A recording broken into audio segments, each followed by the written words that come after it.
அனைவருக்கும் வணக்கம். இன்னைக்கு நாம பார்க்க போற இந்த விளக்குரை ரொம்பவே ஆழமான ஒரு ஆன்மீக குறிப்பை பத்தி. ஸ்ரீமத் சுவாமி சித்பாவனந்தர் எழுதின தினசரி தியான நூல்ல மே 7ஆம் தேதிக்கான பகுதியான பலி, அதாவது தியாகம், இத பத்தி தான் நாம இன்னைக்கு விரிவா பேச போறோம். பொதுவா பலி அப்படிங்கிற வார்த்தையை கேட்ட உடனே நம்ம மனசுல பலவிதமான எண்ணங்கள் ஓடும் இல்லையா?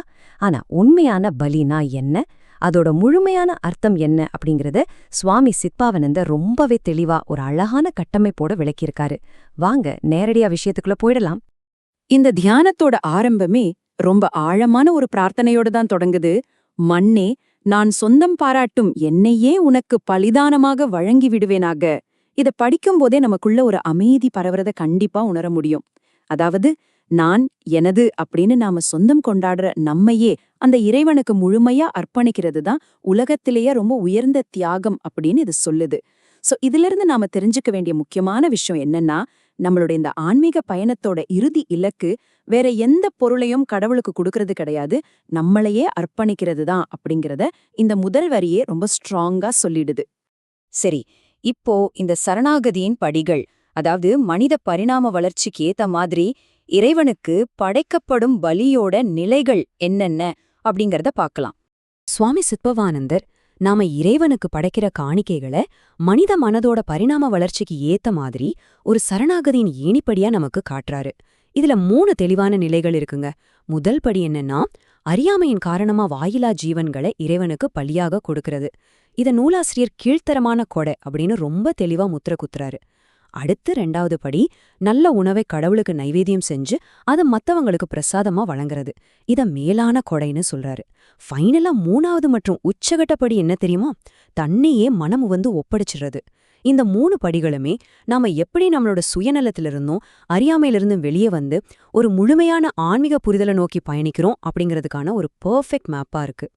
இந்த ஏணியில இருக்கிற கீழ்த்தரமான கொடை, அப்புறம் மேலான கொடை, இந்த கீழ்நிலை மற்றும் மேல்நிலை பலிகளுக்கு இடையில இருக்கிற வித்தியாசங்களை இப்போ கொஞ்சம் ஆழமா ஒப்பிட்டு பார்ப்போம்.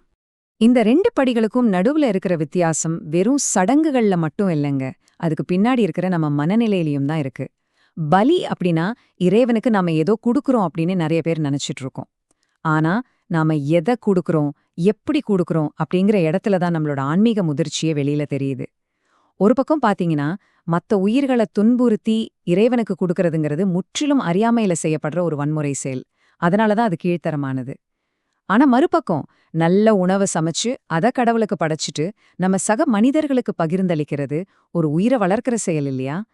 ஒரு உயிரை பறிக்கிறதுக்கும் பல உயிர்களை போஷிச்சு வளர்க்கறதுக்கும் உள்ள அந்த நேரடியான முரண்பாட்டை இந்த 2 செயல்களும் நமக்கு ரொம்ப தெளிவா உணர்த்துது.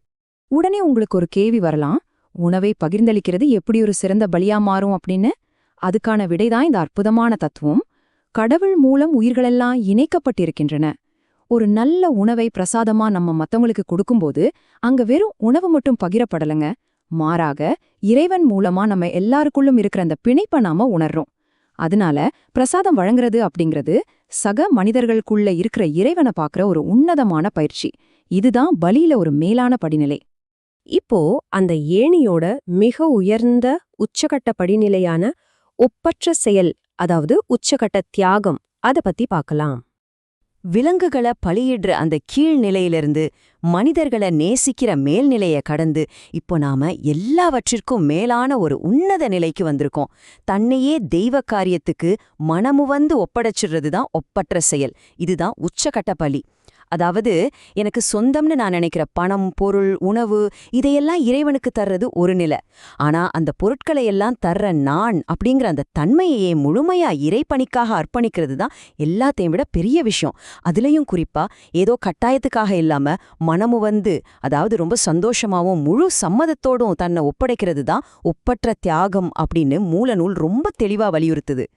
சரி, தன்னையே ஒப்படைக்கிறதுன்னு சொல்றோமே, ஆனா நிஜத்துல அது எப்படி? துள்ளும் மனதை அர்ப்பணித்தல் அப்படிங்கிற அடுத்த பகுதிக்குள்ள போகலாம்.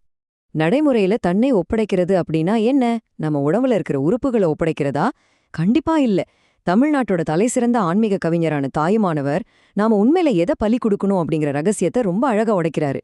துள்ளும் அறியா மனத பலி கொடுத்தேன். இதை விட சிறப்பா யாராலையும் சொல்லிட முடியாது. உண்மையான பலி அப்படிங்கிறது நம்மளோட அறியாமை, அமைதி இல்லாத, அங்குமிங்கும் அலைபாயிற அந்த அகங்கார மனச பலியிடுறது தான். நான், எனது அப்படின்னு குதிச்சிட்டு இருக்கிற அந்த துள்ளும் மனதை இறைவன்கிட்ட முழுமையா சரணடைய சேருது தான் உண்மையான பலி. ஆக, விலங்குகளை பலியிடுறதுல தொடங்கின பயணம் இப்போ நமக்குள்ள இருக்கிற அந்த அறியாமை அப்படிங்கிற விலங்க பலியிடுறதுல முழுமையடையுது.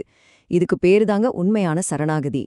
நாம இப்போ இந்த விளக்க உரையோட இறுதி பகுதிக்கு வந்துட்டோம்.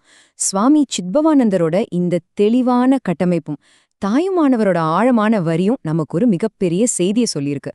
பலி அப்படிங்கிறது வெளியில நடக்கிற ஒரு சாதாரண சடங்கு இல்லைங்க. அது நம்ம மனசுக்குள்ள நிகழ வேண்டிய ஒரு மாற்றம்.